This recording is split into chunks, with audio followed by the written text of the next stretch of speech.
ఇవాళ బీసీలు తెలుగులో డాక్టర్లు లాయర్లు ఇంజనీర్లుగా చదువుకున్నారు. ఐఏఎస్లు ఐపీఎస్లుగా వాళ్ళు రాణిస్తున్నారు. మేము ఎంతమంది ఉన్నామో లెక్క చెప్పండి అని అడుగుతున్నారు. 1931 100 ఏళ్ల కింద తెల్లదొరలు లెక్కలు కట్టారు కులగణన.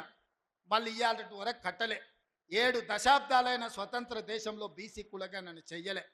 ఇవాళ తెలంగాణ రాష్ట్రం దేశంలోనే మొదటిసారిగా బలహీన వర్గాలకు సంబంధించిన ప్రతి కులానికి సంబంధించిన లెక్క తీసి కులగణన చేసి దేశానికి ఆదర్శంగా నిలబడ్డది. 100 ఏళ్ల నుంచి జరగని పని ఇవాళ తెలంగాణ రాష్ట్రంలో చేసినాం. మాదిగ ఉపకులాల వర్గీకరణ ఏండ్ల నుంచి కొట్లాడుతున్నారు. 30 ఏళ్ళ నుంచి వందల మంది పిల్లలు చచ్చిపోయిన కొట్లాటలు. ఇవాళ ఎస్సీ ఉపకులాలకు సంబంధించి ముఖ్యంగా మాదిగ ఉపకులాల వర్గీకరణ 30 ఏళ్ళ నుంచి పీఠముడిగా ఉంటే ఆ సమస్యని పరిష్కరించి ఇవాళ వర్గీకరణ చేసినాం. ఇవన్నీ ఒక్క సంవత్సరం మేము సాధించిన విజయాలు. చంద్రశేఖరరావు, నీకు ఇవి కనిపిస్తలేవా? నీ కండ్లకి ఏమన్నా పసిరికలు వచ్చినాయా? నీ కండ్లు ఏమన్నా పచ్చగానే అని నేను అడుగుతున్నా. ఇవన్నీ మేము చేస్తలేమా? ఇవన్నీ నువ్వు సభకు వస్తే చర్చిస్తాం కదా. ఆయన రాడు. ఇక ఆయన మోడీ ఉన్నాడు ఢిల్లీలో, ఈయన గల్లీలో ఈయన ఒక ఆయన ఉంటే ఆడొక ఆయన ఉన్నాడు. ఆయన మనుషులు ఈడ మోపారు. బండి సంజయ్ అంటే కిషన్ రెడ్డి అంట. ఏం చేసిరాయా మీరు ఏం చేసిరో సవాల్ అంటుండు. నేను సూటిగా సవాల్ తలుచుకున్నా కిషన్ రెడ్డికి, బండి సంజయ్కి. 2014, 2019, 2023 నరేంద్ర మోడీ గారు ఇచ్చిన హామీలు, మొన్న 2023లో మేము ఇచ్చిన హామీల మీద మేము చర్చకు సిద్ధంగా ఉన్నాం. నేను మా దామన్న మేము ఇద్దరం వస్తాం. కిషన్ రెడ్డి గారు, బండి సంజయ్ మీరు ఇద్దరు రాండి. బీఆర్ఎస్ నుంచి వాళ్ళని కూడా తండ్రి కొడుకులు వస్తారో, మామ అల్లుడు వస్తాడో, బావ బామార్ది వస్తాడో, ఎవడో ఒకడు వాళ్ళని కూడా రాని. చర్చ పెడదాం, బజార్లో పెడదాం, అంబేద్కర్ చౌరస్తాలో పెడదాం. అంబేద్కర్ సాక్షిగా చర్చ చేద్దాం.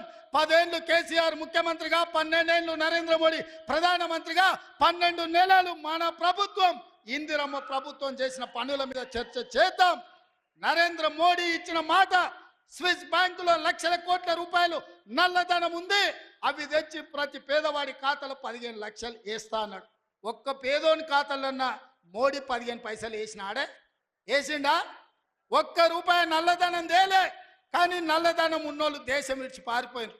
నీరవ్ మోడీ, ఆయన చోక్సీ, విజయ్ మాల్యా ఇట్లా వందల మంది బ్యాంకులను ముంచి 16 లక్షల కోట్ల రూపాయలు బ్యాంకులకు ఎగదొప్పి పెట్టుబడిదారులు, మోడీ దోస్తులు దేశం విడిచి విదేశాలకు వారిపోయినరు తప్ప విదేశాలలో ఉన్న నల్లధనం ఒక్క పైసా కూడా మోడీ తెచ్చింది లేదు, పేదోడి ఖాతాలు వేసింది లేదు. రైతుల ఆదాయం 2 చేస్తా అన్నాడు. కానీ రైతు వ్యతిరేక నల్ల చట్టాలు తెస్తే 16 నెలలు ఢిల్లీ సరిహద్దుల్లో సైనికులాగా వేలాది మంది రైతులు దీక్ష చేసి నరేంద్ర మోడీ మెడలు వంచి జాతికి క్షమాపణ చెప్పి రైతు వ్యతిరేక నల్ల చట్టాలను మోడీ చేత ఉపసంహరింపజేసిండ్రు రైతులు. అదేవిధంగా 2022 లోపల ప్రతి పేదవాడికి ఇల్లు అందిస్తా అన్నాడు మోడీ. ఏ పేదోడికి ఇల్లు ఇచ్చినవో ఈరోజు అప్పక్పల్లికి రా, చూపిద్దురా మోడీ ఇచ్చిన ఇల్లు ఎక్కడుందో. నేను అడుగుతున్నా, నారాయణపేటకు రా, మోడీ ఇచ్చిన ఇల్లు ఎక్కడున్నాయో నువ్వు చూపిద్దురా.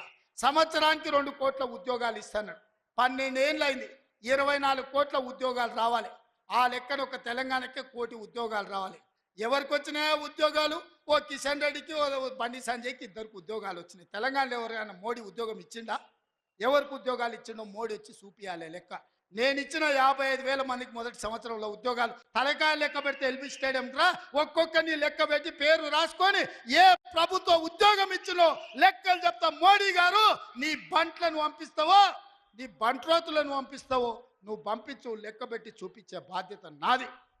మోడీ ఒక రకంగా మోసం చేస్తే ఇక్కడున్న కేసీఆర్ గారు ఇంకొక రకంగా ప్రజల్ని వంచిండు, మోసం చేసిండు, దోపిడీ చేసిండు.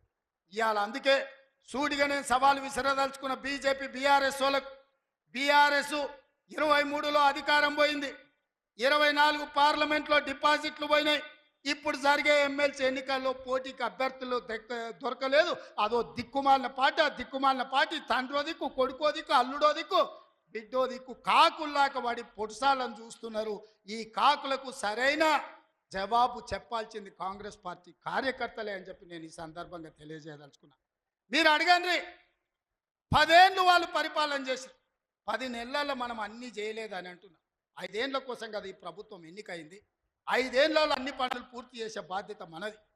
ఇవాళ అందుకే పేదలకు అనుకూలంగా పేదల పాలన ఉన్నది. పేదలు బాగుపడితే, పాలమూరు పచ్చబడితే వాళ్ళ కళ్ళు మండుతున్నాయి, వాళ్ళ కడుపు మండుతుంది.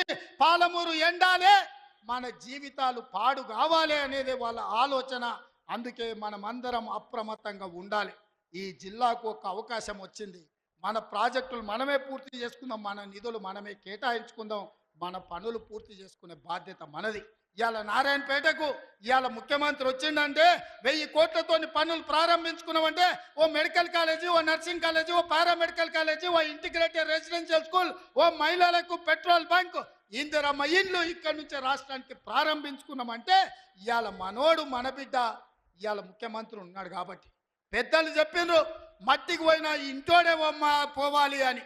ఇవాళ తెలంగాణ రాష్ట్రానికి మీ బిడ్డ ముఖ్యమంత్రి ఉంటే వాళ్ళ కడుపు మండుతుంది, కళ్ళల్లో నిప్పులు పోసుకుంటారు.